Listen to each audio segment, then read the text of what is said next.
Daripada Ibnu Abbas radhiyallahu anhu, baginda Rasulullah sallallahu alaihi wasallam keluar dari tandas. Kemudian dihulurkan kepada baginda sallallahu alaihi wasallam makanan. Para sahabat berkata, adakah kami perlu sediakan untuk kamu air wudu? Assalamualaikum warahmatullahi wabarakatuh. Innal hamdalillah, assalatu wassalamu ala rasulillah sayyidina Muhammad ibn Abdullah wa alihi wa sahbihi wa man walah, amma ba'd. Subhanaka la ilma lana illa ma 'allamtana innaka antal alimul hakim. Rabbi shrah li sadri wa yassir li amri wahlul 'uqdatam min lisani yafqahu qawli. Allahumma salli ala sayyidina Muhammad al-fatih lima ughliq wal khatim lima sabaq nasiril haqqi bil haqq wal hadi ila siratikal mustaqim wa ala alihi haqqa qadrihi wa miqdarihi al-azim. Allahumma anfa'na bima 'allamtana wa 'allimna alladhi ma yanfa'una. Allahumma faqihna fid din wa 'allimna at-ta'wil. Allahumma inna nas'aluka 'ilman nafi'an wa rizqan wasi'a wa na'udzubika min 'ilmin la yanfa' min qalbi la yakhsha'. Allahumma iftah 'alaina futuhal 'arifin warzuqna fahman nabiyyin wa hifdzal mursalin wa imanal muttaqin arhamar rahimin. Allahumma nawwir qulubana bi'ilmik wasta'mil abdanana fi ta'atik. Allahumma nawwir qulubana bi nuri ma'rifatik wa tahhir qulubana an ghairik. Allahumma rzuqna hubbaka wa hubba rasulik. Allahumma akhrij min qulubina kulla qadar lid dunya wa kulla mahalli lil khalq yamilu bina ila ma'siyatik aw yushghiluna an ta'atik aw yahulu bainana wa baina tahaqquqi bi ma'rifatikal khassah wa mahabbatikal khalisah. Allahumma iftah alaina fathan qariba fi ulumil aqliyati wan naqliyah bi jahi sayyidina wa maulana Muhammadin khairil bariyah sallallahu alaihi wasallam. Alhamdulillahi rabbil alamin.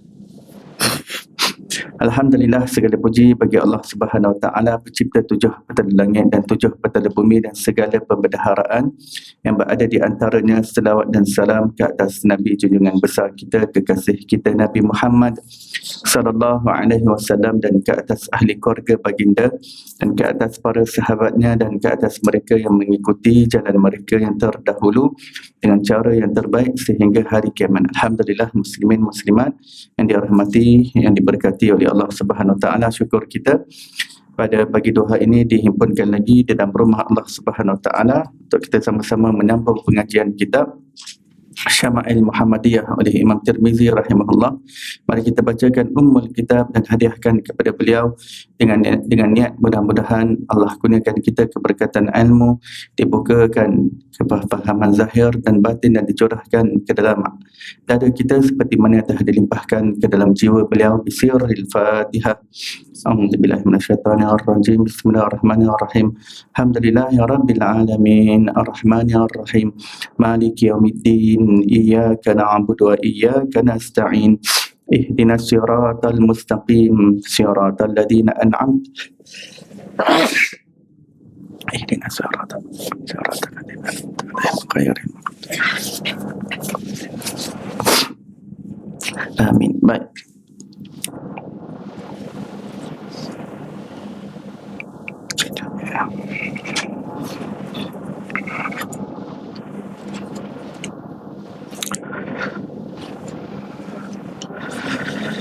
Baik, kita berada pada hadis yang ke ya.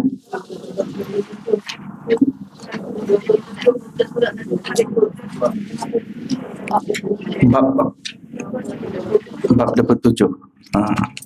Muka surat 132.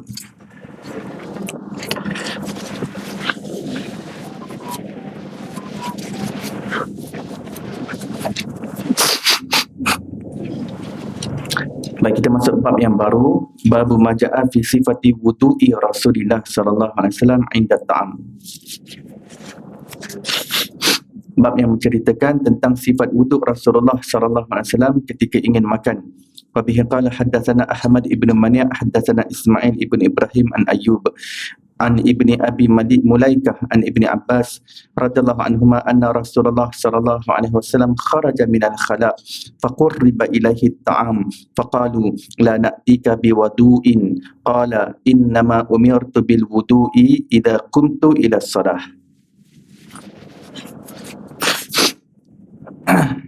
Daripada Ibnu Abbas radhiyallahu anhu, baginda Rasulullah sallallahu alaihi wasallam keluar dari tandas. Kemudian dihulurkan kepada baginda sallallahu alaihi wasallam makanan. Para sahabat berkata, adakah kami perlu sediakan untuk kamu air wuduk? Air wuduk dalam bahasa Arab wadu. Wadu. Itu air sembahyang.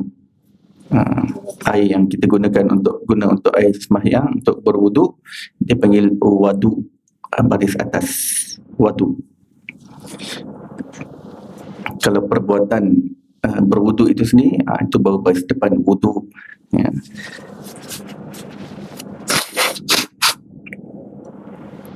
Baginda sallallahu alaihi wasallam bersabda, aku hanya disuruh berwuduk apabila aku hendak mendirikan solat.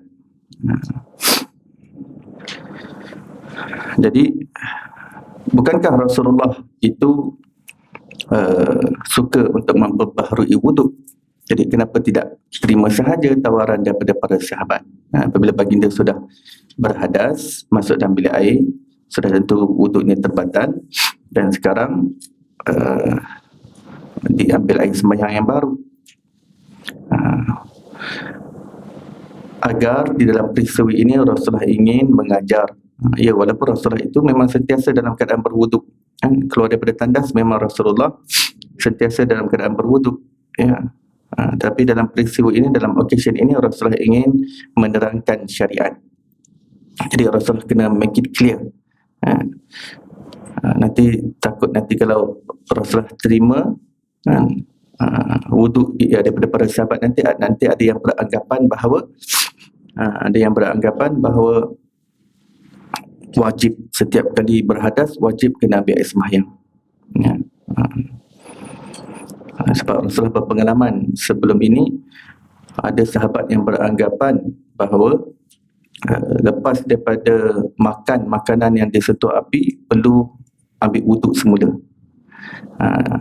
Sebab Rasulullah lepas daripada memakan makanan yang disentuh api, baginda mengambil wuduk. Jadi ada sahabat yang beranggapan, lepas makan daging panggang yang bersentuh api kena ambil wuduk semula. Jadi Rasulullah sebagai pembawa syariat, baginda perlu menjelaskan, menjelaskan syariat.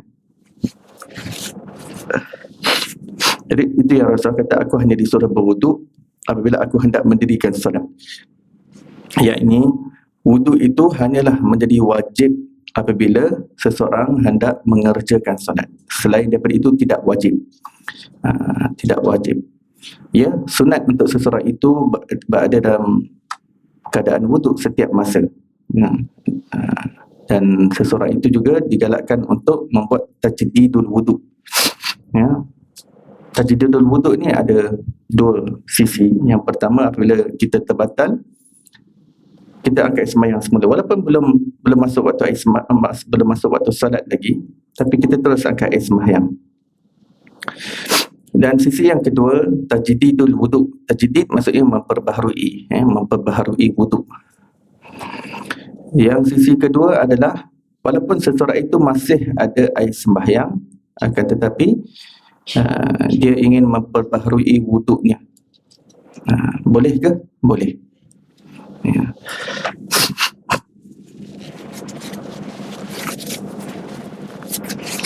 Jadi dia niat, saja aku mengambil wuduk untuk memperbaharui wuduk kerana Allah Ta'ala. Ya.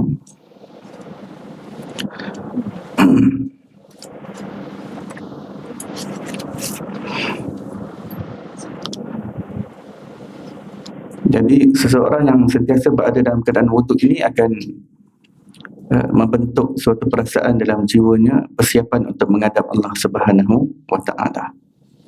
Seseorang yang sentiasa dalam keadaan berwuduk, ya, jadi dia membentuk suatu bentuk perasaan dalam kalbunya yang dia bersiap untuk berjumpa dengan Allah. Dia ready sebab dia dalam keadaan bersuci. Sebab kita kan tak tahu bila ajal akan tiba. Jadi apabila kita sentiasa berada dalam keadaan wuduk, mudah-mudahan Allah tarik nyawa kita dalam keadaan kita sedang dalam keadaan suci itu, ya. Dan ada kelebihan seseorang yang meninggal dunia dalam keadaan masih bersuci daripada hadas. Jadi orang yang berada dalam keadaan berwuduk ini kelebihannya pertamanya dia membentuk suatu hubungan antara hatinya dengan Allah Subhanahu Wa Taala. Dia mengeratkan hubungan dengan Allah. Sekaligus yang kedua, dia memudahkan untuk dia melakukan kebaikan. Orang yang ada dalam keadaan berwuduk dan keadaan bersuci, untuk dia melakukan kebaikan itu lebih mudah.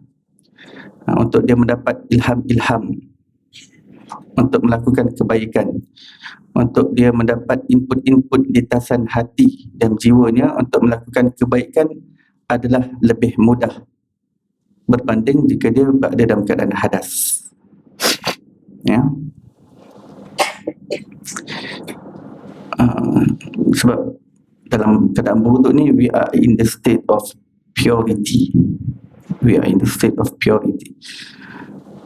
Jadi lintasan hati yang datang tu dia berkait rapat dengan bagaimana state kita pada ketika itu. Jadi kita state kita itu suci, maka untuk dapat input lintasan hati itu yang baik, yang positif, ya, yang mendatangkan pahala, lebih besar possibility-nya. Ya. Sebab kita ni daripada bangun tidur sampai kita tidur semula, ulama kata berlakunya 70,000 lintasan hati. Sesuatu yang going on within ourselves, in the realm of our mind and our heart. 70,000 lintasan hati, macam-macam. Ya. Kita dah 14 minit dalam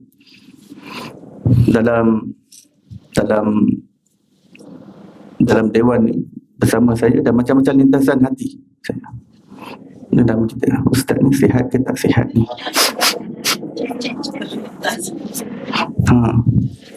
Macam-macam lintasan. Okey ke tak ni? Sihat ke tak sihat? Sakit ke? Macam-macam lintasan dalam fikiran kita. Tengah-tengah dengar Syama'il, hari ni nak masak apa lunch? Barang apa tak cukup kat dapur? Macam-macam lintasan tu. Sama ada kita sedar atau tidak sedar, dah berapa ratus lintasan hati dah berlaku untuk first 15 minutes in our class. Dan antara lintasan tersebut kadang berkenaan dengan orang, kadang boleh bersangka buruk pada orang, sama ada orang tu di hadapan kita ataupun di luar teringat pasal dia, sama ada boleh terfikir negatif ataupun positif terhadap diri dia, sama ada kita boleh nak bersangka baik pada dia ataupun bersangka buruk kepada dia. Lintasan hati itu pun juga kadang-kadang berinteraksi dengan Allah, yakni berkaitan dengan Allah. Katakan dia dah banyak buat doa, tiba-tiba dia terfikir, time ni juga dia terfikir, aku ni tak ada anak, Allah ni dengar tak doa aku?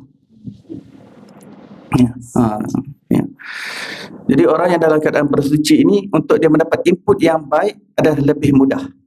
Untuk dia nak bersangka baik, tak apalah kalau Allah tak bagi aku anak pun, itu maksudnya itulah pemberian.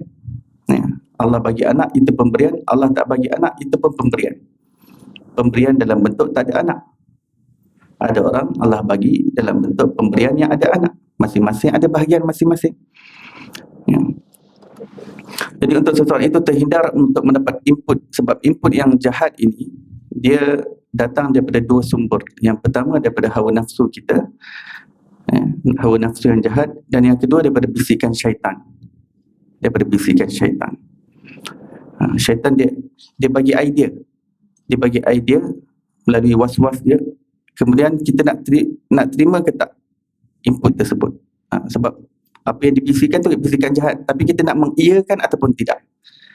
Jadi apabila kita dalam keadaan bersuci, untuk mendapat pembentengan daripada mendapat input-input yang buruk tersebut lebih terjaga. Ini kelebihan orang yang berada dalam keadaan wuduk. Dan juga seseorang yang hendak tidur, dianjurkan untuk tidur dalam keadaan berwuduk.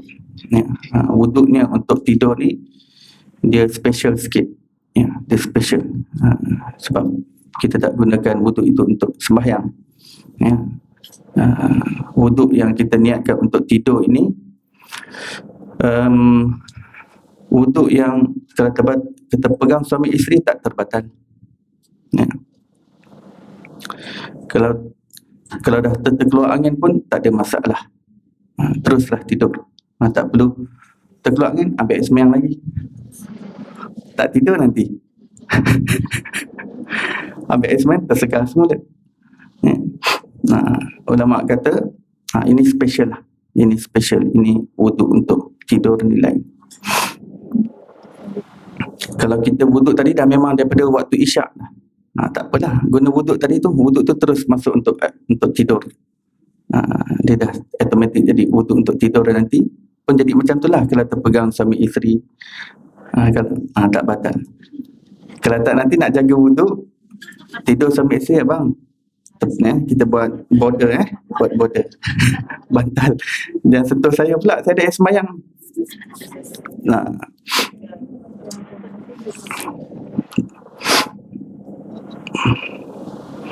Jadi special lah air sembahyang untuk tidur ni special. Walaupun dia dah tertidur sebenarnya, patutnya tertidur ni kita dah terlantang sana, tergolek sana, tengiring sana, tak batal lah air sembahyang. Dia tetap berada dalam keadaan suci dengan wuduk tersebut. Kalau dia meninggal dalam tidur tersebut, insya-Allah dia meninggal dalam keadaan dia berwuduk, dalam keadaan dia bersuci.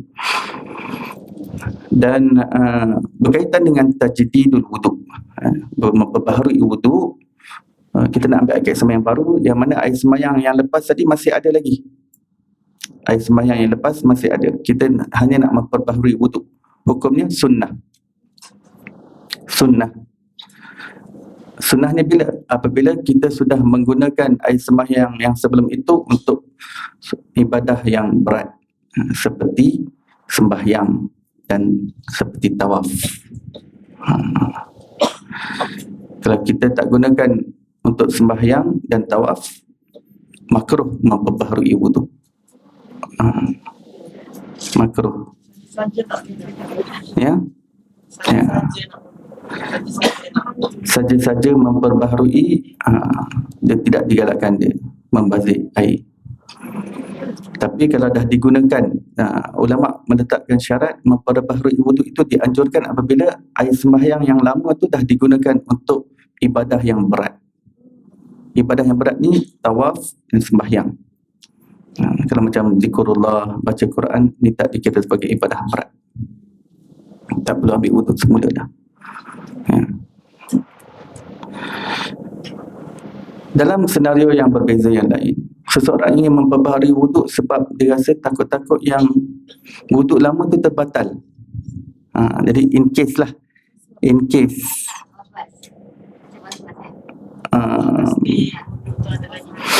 was-was, dia tak sure lah, wuduk lama ni masih ada lagi ke tak ada. Tak apalah, in case kata batal, saya backup ni lah. Ini wuduk backup. There is no such thing dalam fiqh.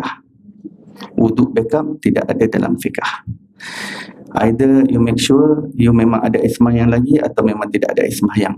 Sebab wuduk yang baru yang nak diambil tu dia kena jazam.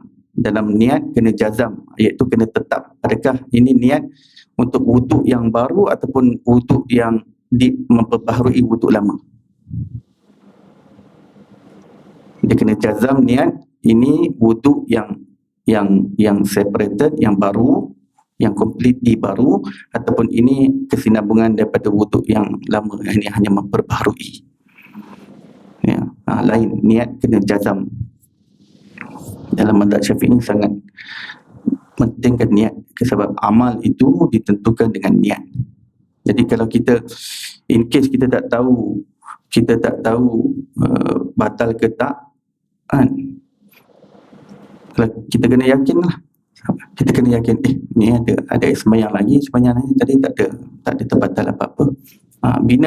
Bina di situ, jadi kita dapat tentukan air yang baru ni yang kita ambil ni hanyalah memperbaharui wuduk. Ataupun rasanya tadi bukan rasa lagi, tadi dah memang terbatal lah, terpegang suami ke ataupun terkeluar angin dah memang terbatal. Tak ada in case. Jadi kita dapat tetapkan yang wuduk baru ni memang wuduk yang lain, wuduk yang memang official yang lain, ya. Kalau masih ragu-ragu lagi, batalkanlah wuduk yang lama tu. Sebab tak dapat nak stipulate, tak dapat nak pastikan betul-betul, tak dapat nak make up the mind. Tak dapat make up the mind. Ini ada lagi ke tak ada? Batalkanlah. Pandai-pandailah nak batalkan tu macam mana.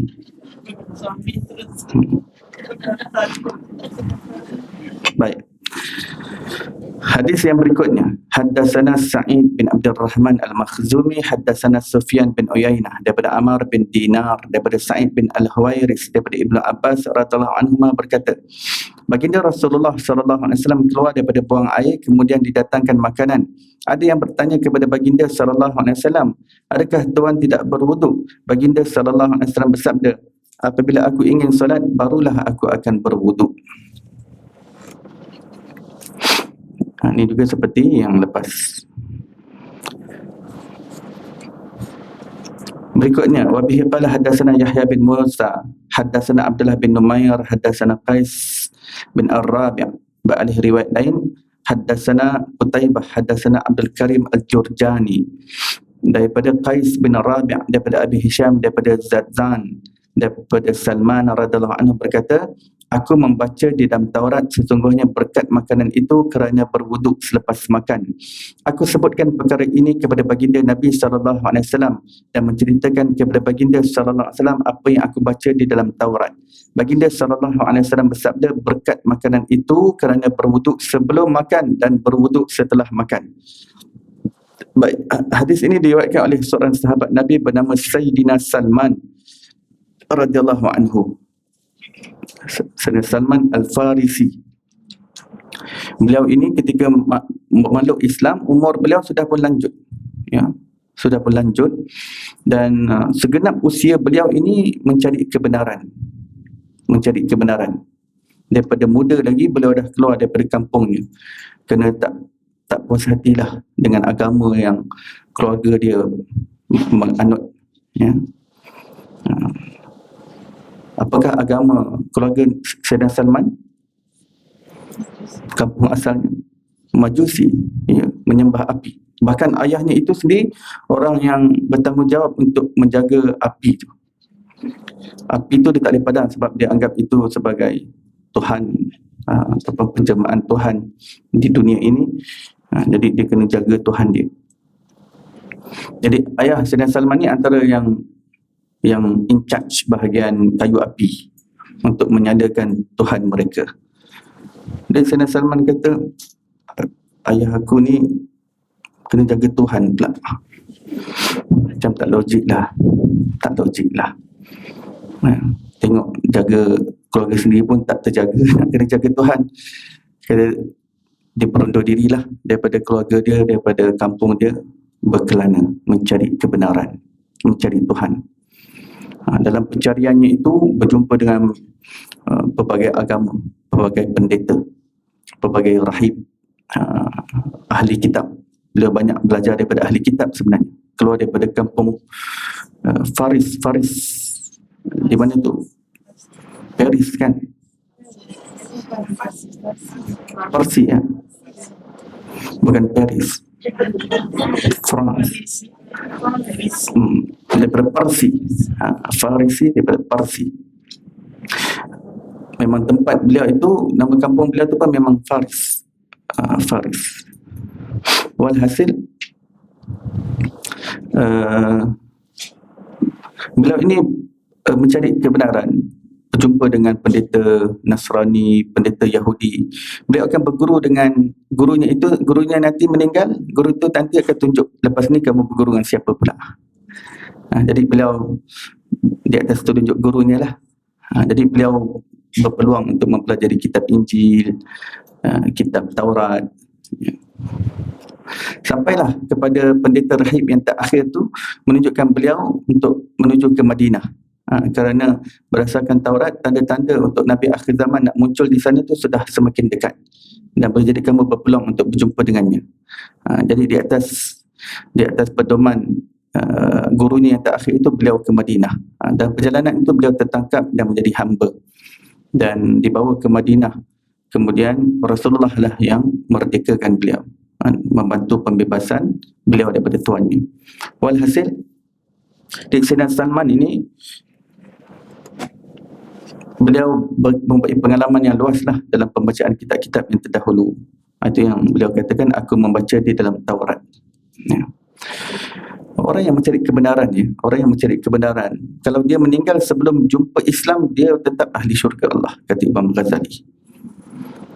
Jadi orang kafir ni, Imam Ghazali kata, kita jangan terus take for granted, confirm terus dia ahli neraka. Sebab bukan semua orang kafir masuk neraka. Ini memang perbincangan terperinci di dalam diskusi para ulama. Cuma jarang dibawa keluar. Sebab masyarakat luar sudah cukup untuk faham kafir di neraka, orang mukmin dalam syurga. Dah cukup pengetahuan itu. Tapi nanti perincian siapa jenis kafir yang masuk neraka, di sisi para ulama mempunyai diskusi yang panjang, perbincangan yang mendalam. Jadi Imam Ghazali dalam kitabnya Faisal At-Tafriqah menyatakan bahawa ada beberapa jenis orang kafir yang di hari akhirat adalah termasuk sebagai orang yang najin, iaitu orang yang terlepas daripada api neraka. Kalau dia termasuk api neraka pun disebabkan kezaliman dia ataupun penganiayaan dia akan terkeluar daripada api neraka dan masuk ke dalam syurga. Berjaya dalam bahasa agama kita ni maksudnya dapat masuk ke dalam syurga. Itu maksud berjaya.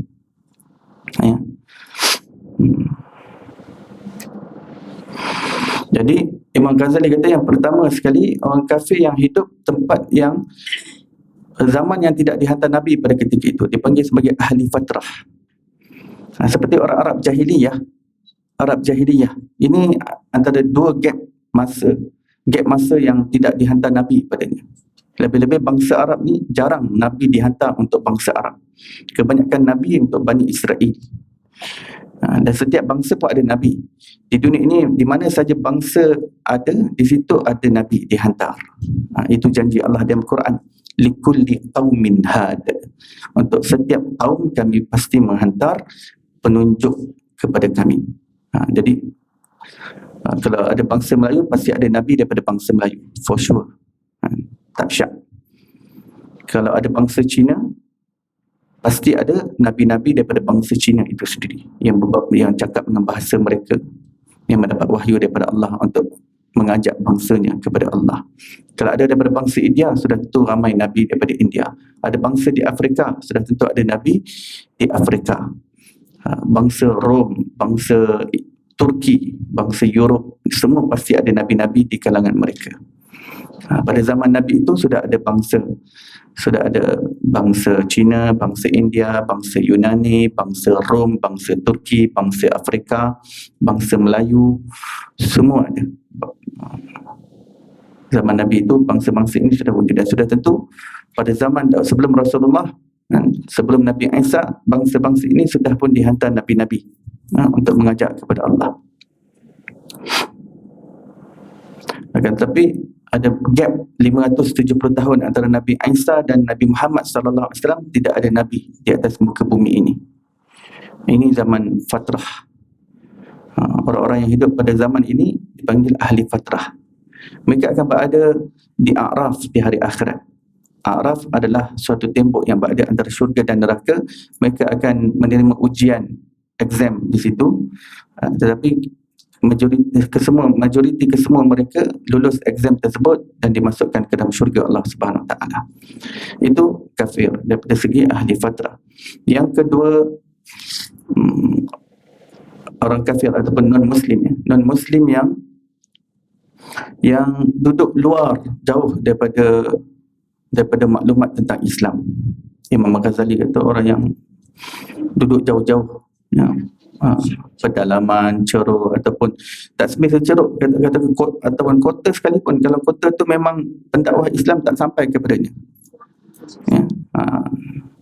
Pun termasuk mereka ini, sebab mereka tak ada maklumat tentang Islam, mereka di hari akhirat juga akhirnya akan masuk ke dalam syurga Allah Subhanahu Wa Taala. Golongan yang ketiga, kata Imam Ghazali, adalah non-Muslim yang mencari kebenaran. Sama ada di luar kota ataupun di dalam kota, yang mencari kebenaran, ingin mencari kebenaran agama. Ya. Ingin jujur, benar-benar jujur nak cari apakah agama yang sebenar, nak mencari Tuhan yang sebenar. Tapi in between, dalam perjalanan mencari kebenaran tersebut, dia meninggal dunia terlebih dahulu. Jadi niat dia nak mencari kebenaran itu dipandang oleh Allah di hari akhirat, dia juga akan termasuk daripada kalangan ahli syurga Allah Subhanahu Wa Taala, dengan syarat hatinya benar-benar jujur mencari kebenaran. Ya. Ini bukan saja untuk orang kafir tapi juga orang Muslim. Kalau hatinya jujur benar-benar mencari Allah, mencari kebenaran, tetapi dia terpergi kepada circle yang sesat, ya, dan dia meninggal dunia sebelum dia jumpa jemaah yang hak, jemaah yang betul, dia juga adalah ahli syurga Allah Subhanahu Wa Taala. Yang penting hatinya jujur. Orang yang hatinya jujur, ulama kata, kalau umurnya panjang, pasti lambat laun Allah akan keluarkan dia daripada jemaah-jemaah yang sesat itu. Allah akan keluarkan dia daripada kelompok yang sesat dan akan menghalakan dia kepada kebenaran yang benar, jemaah yang hak. Kerana orang yang jujur mencari kebenaran, kebenaran itu adalah sesuatu yang jelas. Dia bukan sesuatu yang samar. Jadi bila seorang itu benar-benar sentiasa mencari, menuntut kebenaran, pasti dia akan jumpa kebenaran di sisi jemaah Ahlus Sunnah wal Jamaah. Ya, jelas. Dan kelompok yang keempat, kata Imam Ghazali, iaitu non-Muslim yang sudah pun sama ada hidup dalam kota ataupun di luar kota, yang maklumat tentang Islam sampai kepadanya. Maklumat tentang Islam, lebih-lebih lagi katakan di sekarang ni, di hujung jari boleh buka internet nak baca tentang Islam, boleh buka YouTube dan sebagainya. Akan tetapi non-Muslim ini yang mencari kebenaran ataupun di dalam kota ataupun di luar kota, dia dah tahu tentang Islam, dan image ataupun gambaran Islam yang sampai kepadanya itu adalah gambaran yang buruk tentang Islam, sampai dia tak ingin masuk Islam. Sebab maklumat yang dia dapat tu semua maklumat yang teruk tentang Islam. Ya. Islam dengan peperangan, kezaliman, ya, orang Islam ekstremisme, pengganas dan sebagainya. Jadi maklumat yang sampai pada dia tu semua yang penuh dengan keburukan tentang Islam. Dia tak dapat maklumat yang betul dan tepat mengenai Islam. Lepas tu dia tengok pula orang-orang Islam, ataupun dia tengok orang sekeliling dia, orang yang dia kenal orang Islam di sekeliling dia ni, semua jenis penipu, pembohong, semua jenis pengkhianat, pembelot, semua jenis kelam meniaga, menipu, berdusta dan sebagainya. Jadi dia dapat gambaran yang salah. Daripada segenap arah dia dapat gambaran yang salah tentang Islam. Maka Imam Ghazali kata, kalau hatinya benar-benar jujur mencari kebenaran, tapi maklumat yang sampai dia adalah salah, ataupun gambaran yang dia dapat tentang Islam adalah silap, maka dia juga termasuk daripada kalangan ahli syurga Allah Subhanahu Wa Taala.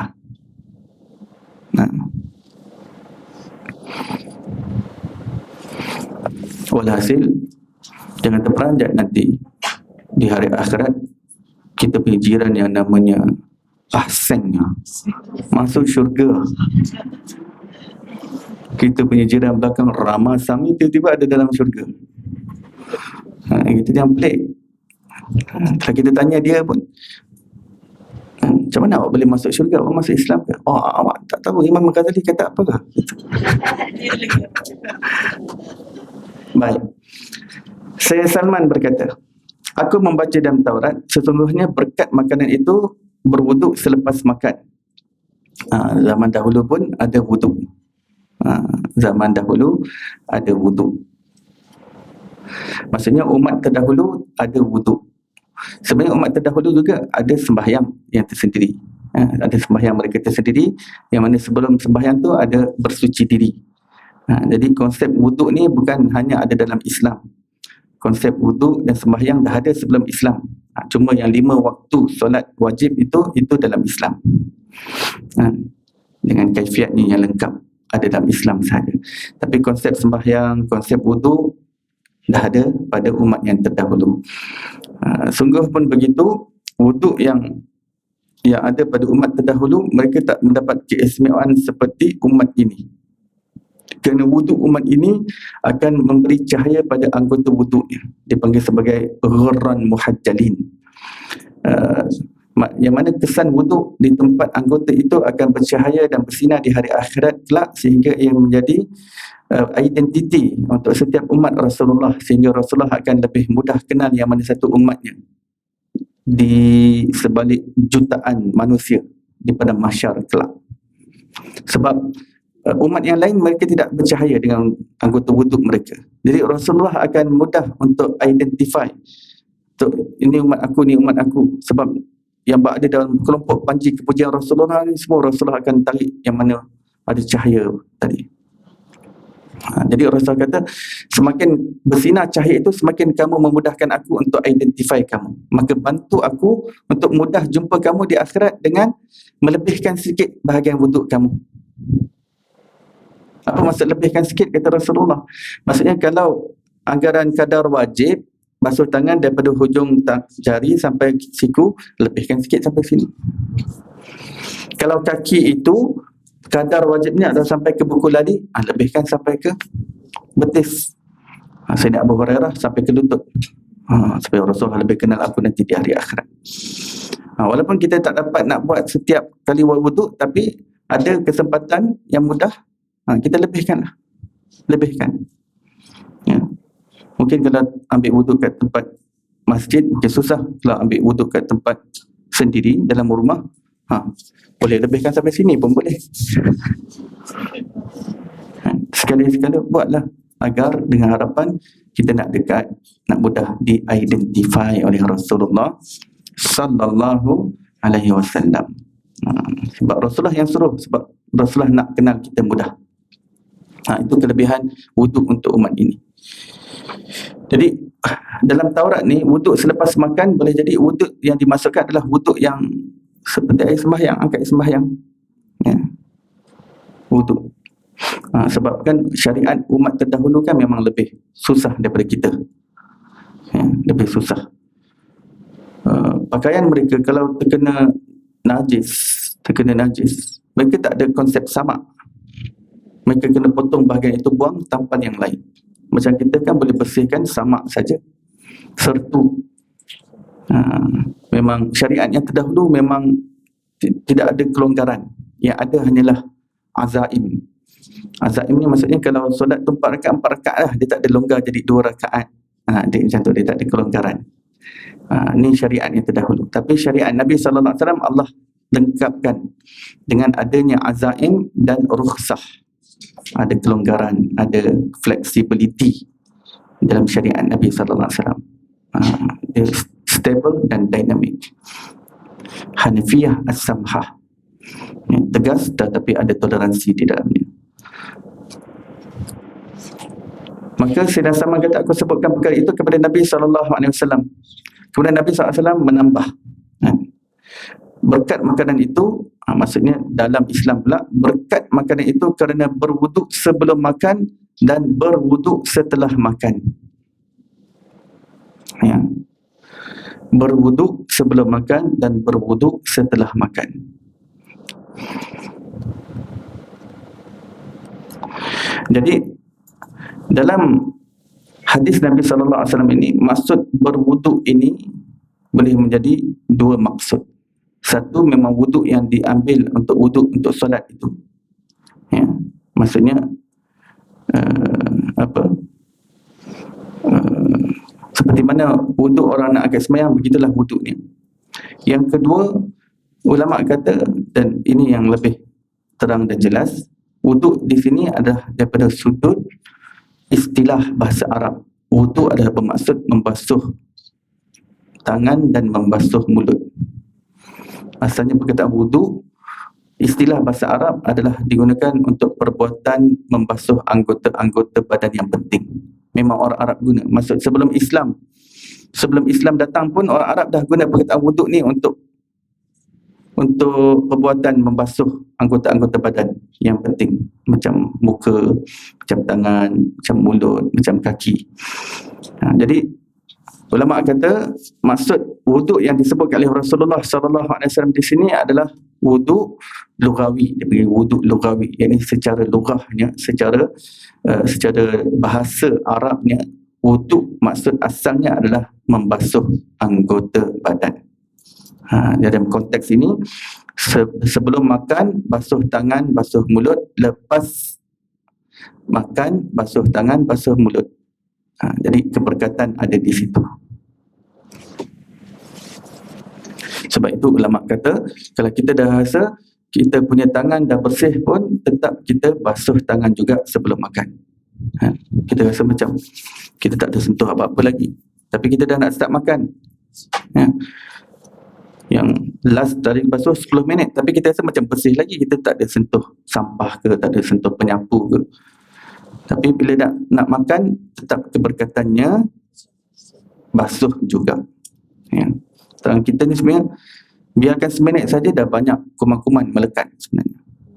Dah banyak kuman-kuman melekat.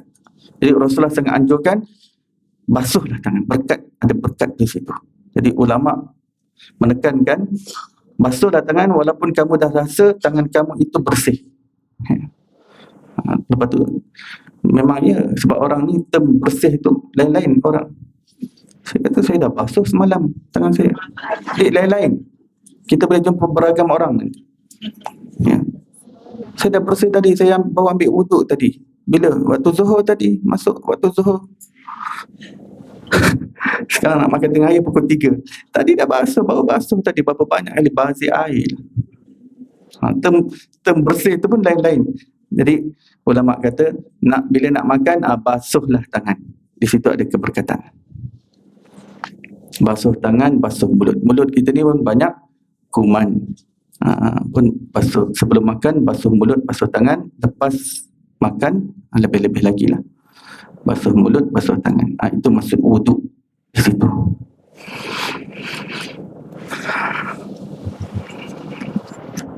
Tapi adakah boleh bermaksud wuduk yang seperti kita angkat sembahyang seperti biasa? Ya, boleh. Maksudnya sebelum makan kita bersuci.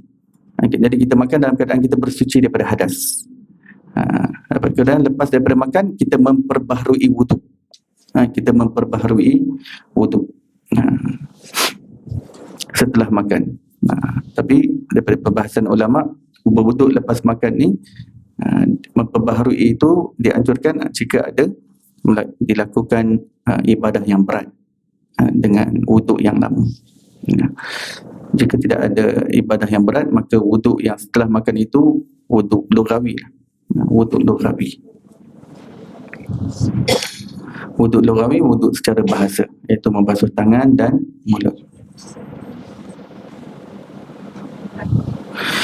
Baik, selesai bab itu, masuk bab yang ke-28.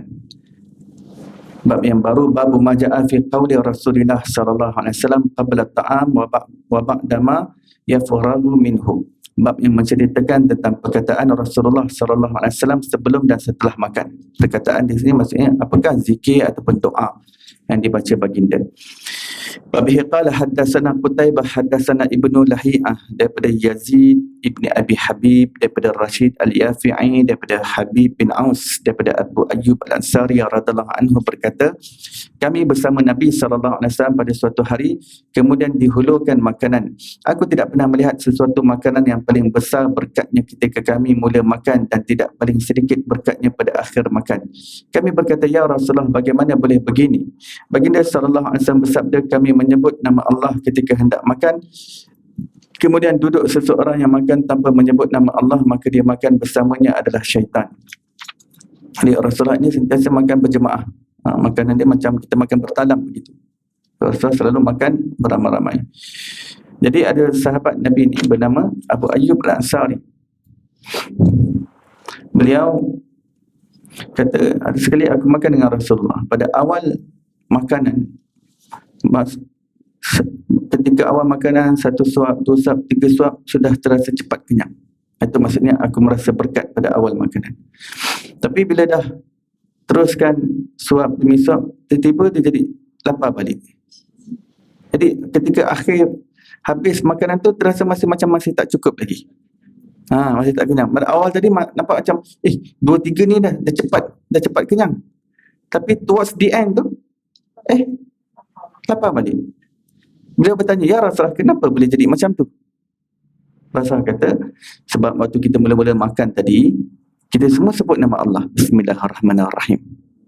Tiba-tiba ada orang baru join, dia tak sebut nama Allah.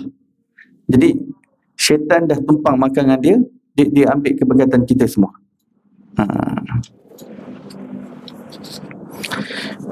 Hadis yang berikutnya, bihi qala hadatsana Yahya bin Musa hadatsana Abu Dawud hadatsana Hisham bin Dastawai daripada Budail al-Uqaili daripada Abdullah bin Ubaid bin Umair daripada Ummi Kulsum daripada Sayyidatina Aisyah radhiyallahu anha berkata, baginda Rasulullah sallallahu alaihi wasallam bersabda, apabila salah seorang daripada kamu makan kemudian terlupa menyebut nama Allah Taala ke atas makanan itu, maka hendaklah dia membaca bismillahi awwalahu wa akhirahu, dengan nama Allah pada awal dan akhirnya. Ini kalau cara baca bismillah kalau kita terlupa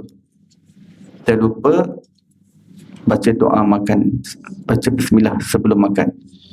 Dah 10 suap baru teringat, lupalah sebut baca bismillah tadi. Jadi macam mana versi baca bismillah kalau terlupa ni di tengah-tengah?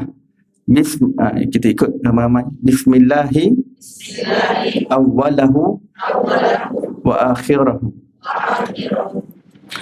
Baik, cara baca bismillahi awwalahu wa akhirahu ni ada 3 cara. Satu yang saya sebutkan tadi dengan baris atas pada huruf lam dan ra, lahu dan akhirahu. Yang kedua dengan baris depan, bismillahi awwaluhu wa akhiruhu pun betul. Dan juga boleh dibaca baris bawah, bismillahi awwalihi wa akhirihi pun boleh. Tapi mana yang paling tepat? Yang paling tepat dengan baris atas, bismillahi awwalahu wa akhirahu. Ulama kata bacaan bismillah seperti ini bukan sahaja untuk terlupa bismillah ketika makan, tetapi ketika waktu yang lain juga. Apabila kita melakukan suatu pekerjaan, pakai pakaian, masuk kenderaan dan sebagainya, kita terlupa nak baca bismillah sebelumnya, di tengah-tengah tu kita baca bismillahi awwalahu wa akhirahu. Adakah wajib sebut awalahu akhirahu? Tak disunatkan. Jika seorang nak baca bismillah saja sudah mencukupi. Di tengah-tengah makan terlupa baca bismillah tadi awal, maka kita nak baca bismillah sahaja, cukup bismillah. Sebab mungkin ambil masa panjang pula awalahu akhirahu sebab dia tengah lapar nak makan.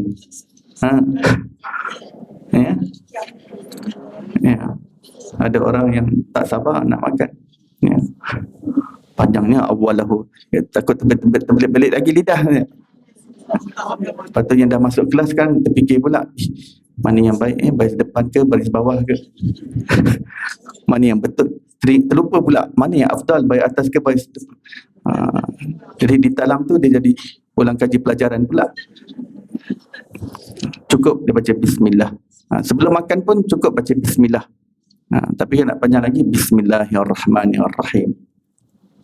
Ataupun juga boleh ketika kita tengah makan, dia nak baca bismillahirrahmanirrahim, boleh, tak ada masalah. Baca bismillah saja ataupun bismillahirrahmanirrahim. Tapi yang paling baik jika terlupa baca, inilah yang diajarkan oleh Rasulullah, bismillahi awwalahu wa akhirahu.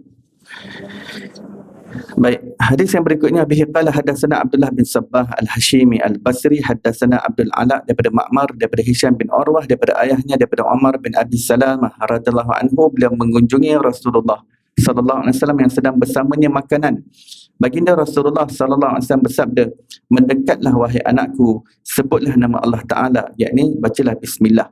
Makanlah dengan tangan kananmu dan makanlah makanan yang berdekatan denganmu. Sebab zaman dahulu ni makanan semua kan makan talam. Jadi semua lauk biasanya letak tengah. Jadi masing-masing makanan makan yang paling dekat dengan dia, sebab apa yang ada pada dia sama saja yang ada di jauh. Jadi dia tak perlu nak langkah tangan dia. Jadi kurang adab. Kurang adab. kan. Makan ada di sini jadi nampak macam kelojoh, nampak macam tamak. Ada tempat dia ambil tempat orang lain, ambil makan tempat lain. Makan yang dekat dengan kamu. Nah, berbeza jika keadaan sekarang ni yang dekat dengan kita ni sayur-sayur je. Sayur tauge pula mungkin kita tak suka. Lauk-lauk jauh. Alamak, hadis kata makan yang dekat-dekat. Lauk sini ayam, sana siakap 3 rasa. Saya suka siakap tu, tapi jauh pula. Tak ada masalah. Dalam hal seperti itu, tak ada masalah kalau dia nak fly over tangan dia. Minta izin. Sebab sekarang kan ikan masin lain, nanti sambal lain, jadi kena perlu buat banyak flyover tadi tu. Dalam kes yang seperti itu tidak mengapa. Hadis yang berikutnya, dalam sebuah riwayat hadis disebutkan bahawa Rasulullah sallallahu alaihi wasallam bersabda, pernah suatu peristiwa syaitan bertemu dengan syaitan yang lain. Dia berkawan daripada kecil. Suatu hari mereka berjumpa dalam alumni punya reunion ya. Jadi seorang syaitan ni gemuk, lagi seorang kurus kan. Ni memang bukan made up story ni. Ini memang hadis riwayat ya. Jadi syaitan kurus kata, wah, makin sihat kau ni,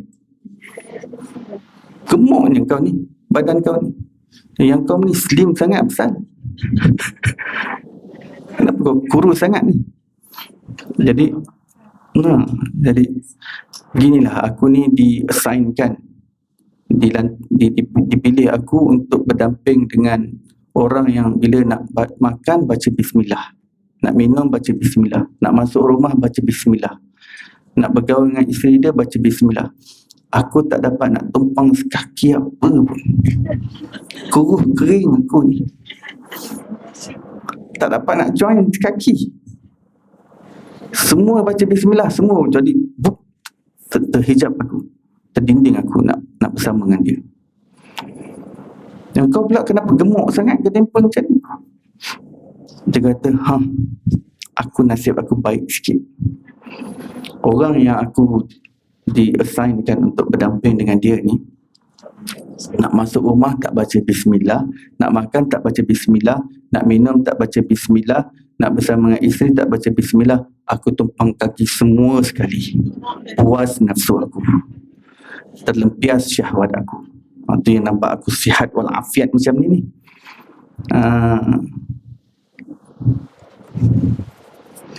Macam mana cara dia tumpang kita tak tahulah, sebab dia makan cara dia ya. Makan minum cara dia, kita tak tahu macam mana dia. Kita jangan ingat kita tengah-tengah makan tiba-tiba, mana pula telur aku. Kalau baca bismillah ke apa, syaitan tumpang sekaki. Dia takkan ambil yang secara fizikal tu, dia takkan ambil. Kalau hilang tu maksudnya kita dah termakan, kita lupa kita dah makan telur tu. Tak perlu nak syak wasangka ni syaitan dah curi, tak ada dalam. Kadang ada orang makan tengah dalam keadaan sedih, mengenang nasibnya. Dia tak sedar dia dah makan banyak. Mana ikan? Dah makan dah, dia tak sedar dia tengah makan. Baik ya, tak baca bismillah memang syaitan, seperti hadis yang sebelum ni, syaitan akan tumpang sekaki.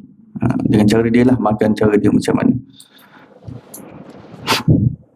Dan ya, pergaulan suami isteri tak baca bismillah juga akan tumpang sekaki.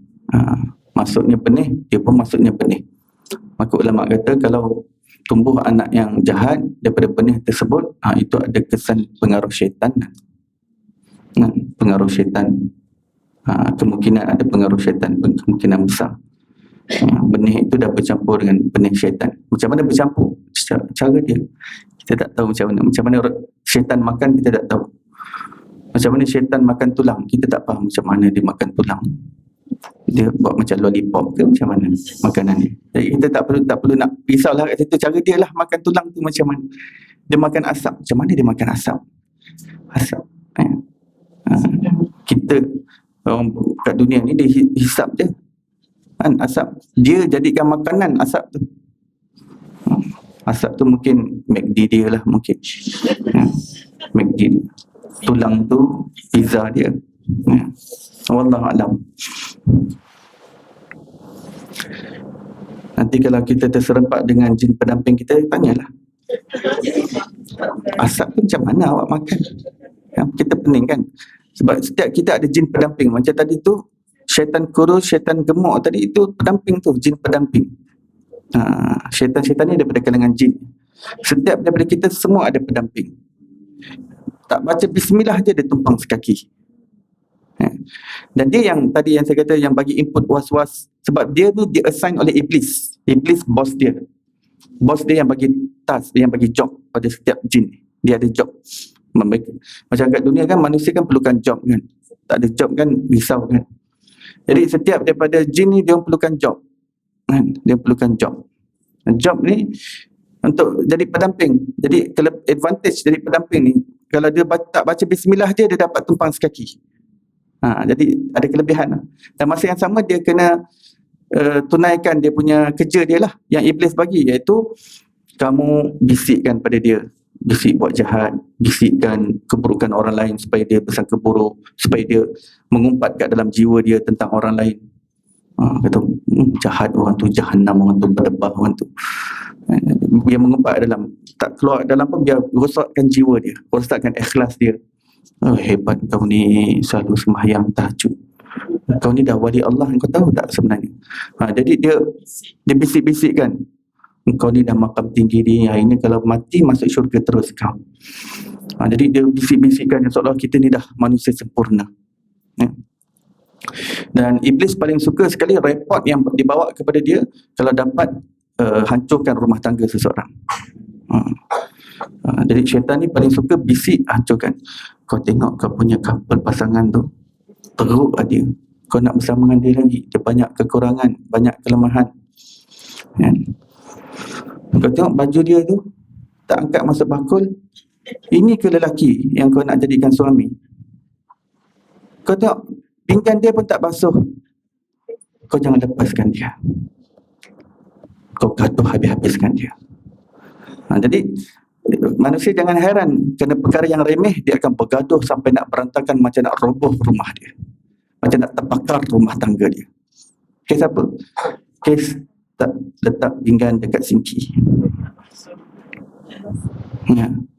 Syaitan akan jadikan jadi akan jadi kemarahan ni membara. Kalau ada pergaduhan, memutus silaturahim, kau jangan maafkan dia, dia berlutut dengan kau. Kau jangan tegur sapa dengan dia. Kau jangan mengalah, kau jangan mengalah. Biar dia datang berlutut.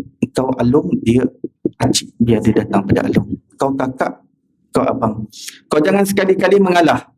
Kau mengalah, kau kalah. Kau kalah, kau tewas. Bermakna kau berada di pihak yang salah kalau kau mengalah. Kau nak bertegur sapa. Jangan kau hubung silaturahim ni. Biar dia yang salah. Memang. Tepuk tangan bersorak syaitan. Harta pusaka lagi syaitan paling suka. Harta pusaka. Kasih rapat itu harta. Itu harta penuh sentimen. Itu harta mak bapak kau. Kau kena rebut. Kau jangan lepaskan begitu saja. Apapun yang terjadi, itu hak kau, hak kau, hak kau. Ya, syaitan akan sentiasa mengingatkan hak. Sedangkan Rasulullah ini akan sentiasa suruh kita let go hak kita, forgo kita punya right, dan supaya kita dapat mudah mengalah, dapat jaga kedamaian, kerukunan.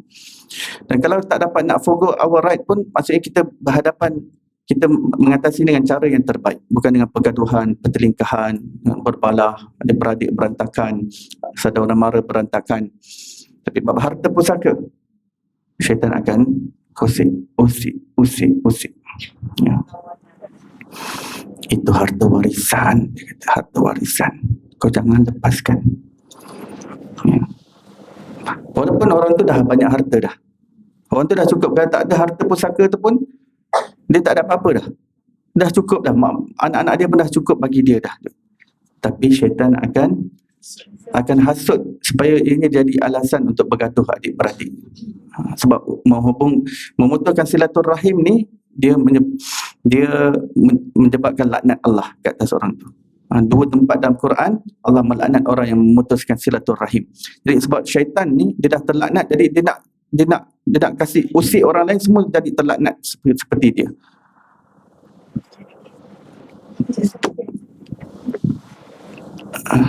Dia nak ramaikan ahli dia lah, keahlian dia tu. Baik. Hadis yang berikutnya, Abi qala hadatsana Muhammad bin Ghailan, hadatsana Abu Ahmad Az-Zubairi, hadatsana Sufyan As-Sauri daripada Abi Hashim, daripada Ibnu Ismail bin Riyah, daripada ayahnya Riyah bin Abi Abidah daripada Abi Sa'id Al-Khudri radhiyallahu anhu berkata, baginda Rasulullah sallallahu alaihi wasallam apabila selesai makanan, baginda membaca Alhamdulillahilladzi at'amana wa saqana wa ja'alana muslimin. Ya. Kalau nak tambah minal pun tak ada masalah. Wa ja'alana minal muslimin. Segala puji bagi Allah yang memberi makan dan minum kepada kami dan menjadikan kami orang-orang Islam. Jadi doa lepas makan ni kita memang kena hafal lah ya. Memang kena hafal lah. Ini doa yang diajar Nabi. Lepas ni kalau kita makan tak teringat doa lepas makan, jangan berhenti makan. Terus makan sampai kita betul-betul hafal doa lepas makan. Tak adalah maksudnya. InsyaAllah lah doa lepas makan ni semua dah kebanyakan yang dah menghafalnya ya. Saya baca, kita ikut ramai-ramai. Alhamdulillahilladzi at'amana wa saqana wa ja'alana muslimin. Cara menghafal, kita baca tengok 10 kali. Alhamdulillahilladzi at'amana wa saqana wa ja'alana muslimin. Baca 10 kali, tengok satu persatu. Lepas 10 kali kita angkat kepala kita, tengok kita dah terhafal tak, dia melekat tak, terukir, terpahat di dalam fikiran kita, dalam hafalan memori kita. Ya? 10 kali baca, tengok satu persatu hurufnya, barisnya, satu persatu daripada setiap kalimah dan perkataannya. Sebab tengok ni dia tengah rekod, fotografi. Wabihi qala hadatsana Muhammad bin Bashar, hadatsana Yahya bin Sa'id, hadatsana Thawr bin Yazid daripada Khalid bin Ma'dan daripada Abi Umamah radhiyallahu anhu berkata, baginda Rasulullah sallallahu alaihi wasallam apabila hamparan diangkat daripada hadapannya, maka baginda sallallahu alaihi wasallam akan membaca. Hamparan maksudnya cloth table cloth ataupun table spread ataupun safrah. Safrah. Apabila safrah diangkat, membaca alhamdulillahi hamdan katsiran tayyiban mubarakan fih ghaira muwadda'in wala mustaghnan anhu rabbana. Segala puji bagi Allah, pujian yang banyak tidak terhingga, pujian yang baik lagi berkat padanya, pujian yang tiada penghujung, pujian yang sangat kami perlukan dari Tuhan kami. Dengan arti kata lain, ini juga salah satu versi doa lepas makan ya, tapi agak lebih panjang sedikit daripada yang sebelumnya.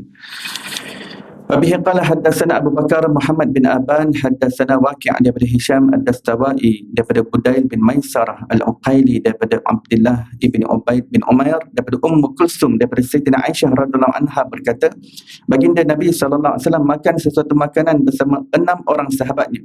Datang seorang Arabi, ini Arab pedalaman, Arab Badui, makan 2 suap. Baginda sallallahu alaihi wasallam bersabda, kalaulah kamu menyebut nama Allah, kalaulah dia menyebut nama Allah, ini membaca bismillah, tentu cukup untuk kamu semua. Ya. Arab Badui ni kadang masuk-masuk terus join, tak baca bismillah. Sebab orang Arab macam orang asli, begitu. Mereka ni kurang sikit lah, dia kasar sikit perwatakan. Tapi Rasulullah tetap mengajarkan, alangkah baiknya kalau baca bismillah. Makanan yang sedikit insyaAllah tak mencukupi. Hadis yang berikutnya, bihi qala hadatsana Hannad bin Mahmud bin Ghailan, kedua-duanya berkata hadatsana Abu Usamah daripada Zakaria bin Abi Zaidah, daripada Sa'id bin Abi Burdah, daripada Anas bin Malik radhiyallahu anhu berkata, baginda Rasulullah sallallahu alaihi wasallam bersabda, sesungguhnya Allah Taala akan meredai hamba-Nya yang makan sesuatu makanan atau minum sesuatu minuman kemudian memujinya ke atas minuman dan makanan itu. Jadi lepas kita makan ataupun minum, kita sebut Alhamdulillah. Nak sempurna lagi, Alhamdulillahilladzi at'amana wa saqana wa ja'alana muslimin. Tapi ada ulama yang mengamalkan hadis ini dengan lebih hebat lagi.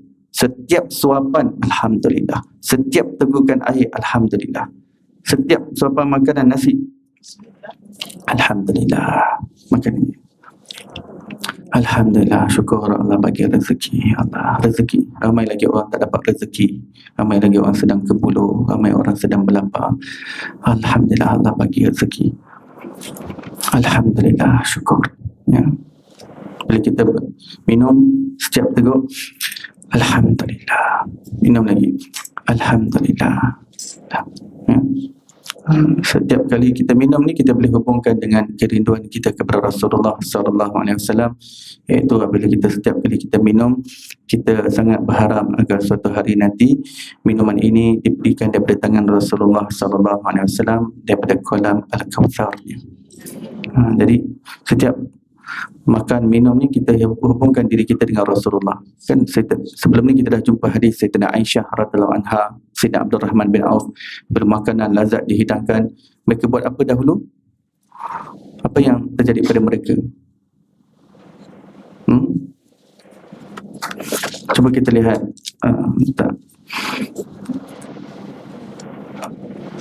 Mereka menangis. Ya. Para sahabat menangis kalau ada makanan lazat di hadapan mereka. Sebab apa menangis? Mereka terkenang zaman Rasulullah SAW tidak ada makanan yang seperti ini. Mereka terkenang Rasulullah hidup banyak berlapar. Kadang beberapa bulan rumahnya tidak berasap. Jadi nak makan tu hubung jiwa dulu dengan Rasulullah. Ya. Sayyidina Abdul Rahman bin Auf, sahabat yang kaya, menangis kalau hidangan lazat dihidangkan. Rasulullah tak pernah makan jenis roti macam ni, Rasulullah tak pernah makan. Ya, Rasulullah makan roti yang jenis gerik, bawah keras. Nangis dulu.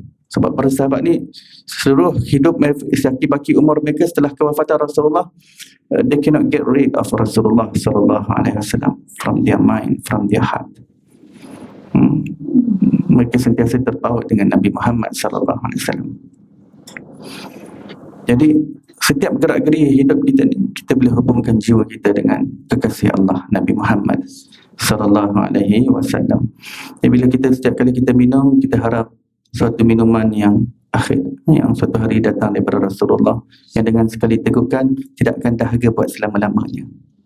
Rasakan kelazatan yang sangat sedap daripada kolam Al-Kautsar Nabi Muhammad sallallahu alaihi wasallam. Selain daripada doa makan yang tidak disebutkan dalam syama'il ini, disebutkan oleh Imam Nawawi dalam Al-Azkar, dan beliau mengatakan semua hadis yang aku riwayatkan dalam Al-Azkar ini, walaupun ada riwayatnya yang taif, tetapi ianya dianjurkan untuk diamalkan.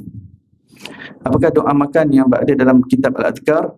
Dan sebuah hadis disebutkan sebelum makan hendaklah dibaca Allahumma barik lana fi ma razaqtana wa qina adzaban nar. Saya terlihat ada sebuah video daripada seorang tokoh ilmu lah, tapi bukan daripada kelompok Ahlus Sunnah wal Jamaah kita yang majoriti.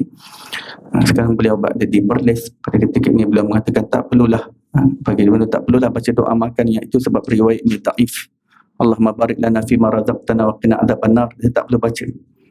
Saya kata innalillah, orang ini orang yang disebut sebagai orang yang pakar hadis. Adakah beliau tidak mengetahui bahawa hadis yang bersifat fadilat seperti ini, yang bersifat adab, dalam ilmu hadis, walaupun ianya riwayat yang taif, ianya dianjurkan untuk diamalkan. It's meant to be practiced, not to be abandoned.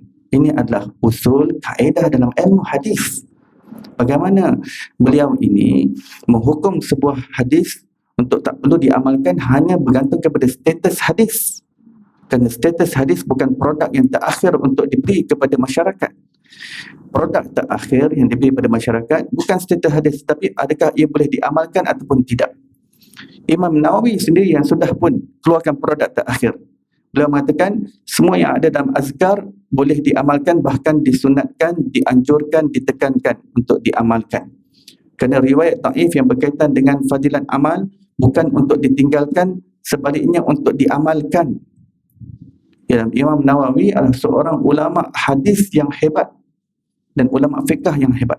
Tak ada siapa yang mempertikaikan kehebatan kefahaman ilmu hadis yang dimiliki oleh Imam Nawawi.